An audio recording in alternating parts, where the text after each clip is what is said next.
Good morning and welcome to the Bucknuts Morning 5. It's Friday, July 11th, 2014. I'm Dan Rubin. Will this be the most glorious and celebratory Bucknuts Morning 5 of all time? Doubtful. Will it be a realistic view of where things are with the Jerome Baker and Larry Scott situations? Definitely.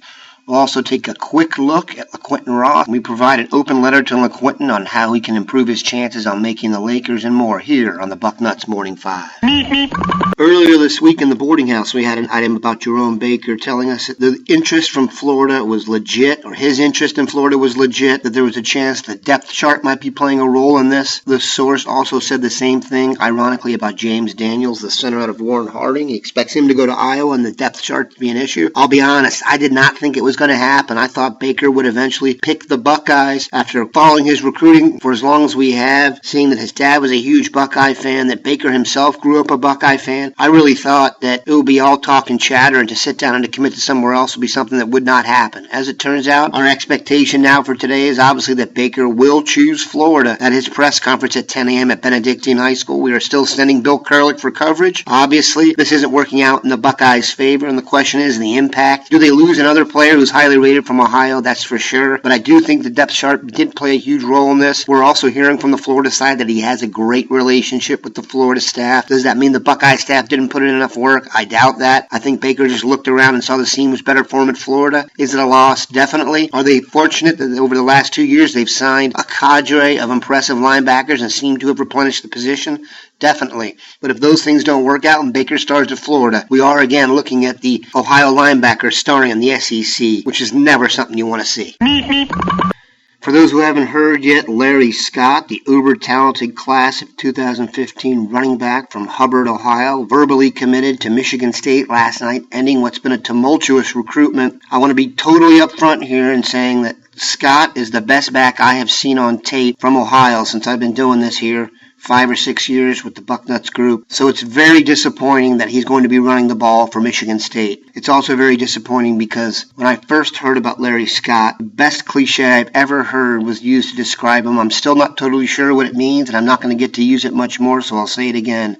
It looks like a bear got loose at a campsite. Again, I'm not really sure what it means, but I'm pretty sure Scott is the bear in the analogy, so that's good for Michigan State. Unfortunately, in this case, that said, there are some who never believed Larry Scott was going to be part of the class. I have a source that I really trust that told me months ago there was zero chance that he ever ends up at Ohio State. The Michigan State people wowed him. He always planned on going there. There was some flirtation with Ohio State down the stretch, and of course with Larry Scott there was always the discussion of whether or not he would qualify. There was also some discussion of whether or not he had a brother, Isaiah, he wanted in the class with him. He might have trouble qualifying, and there's a possibility of a package deal. There's no question losing Larry Scott is a blow. The only difference between Larry Scott and Jerome Baker, as I see it, is from the perspective that we were handling, I think they expected Jerome Baker to be in the class all along. I don't think that's the case with Larry Scott. Having talked to people or brass at Ohio State, really high up the football coaching food chain at one point in time early in the summer, they did not expect Scott to eventually be a Buckeye. That does not mean they didn't want him to be a Buckeye. I don't want to add too many negatives there. We had consistently heard recently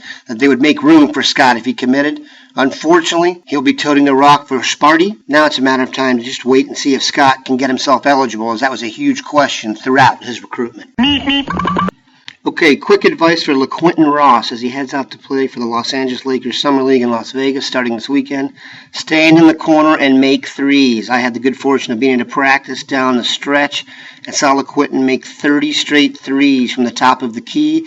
He's got to show he can do that from the corner. I talked to one Division I coach about a month ago, and he called that corner the $7 million corner. Guys who can stand there and bomb threes are valuable. LaQuinton has the size to be an NBA small forward. He's just got to prove that he's in shape and he can make the three. He has a chance to have a career in the NBA as a specialist.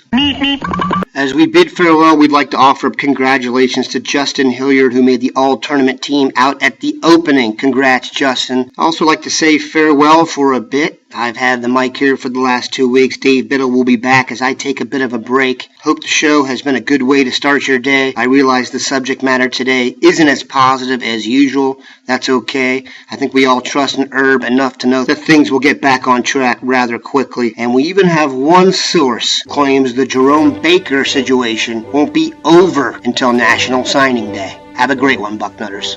Over? Did you say over? Nothing is over until we decide it is. Was it over when the Germans bombed Pearl Harbor? Hell no! And it ain't over now. Because when the going gets tough,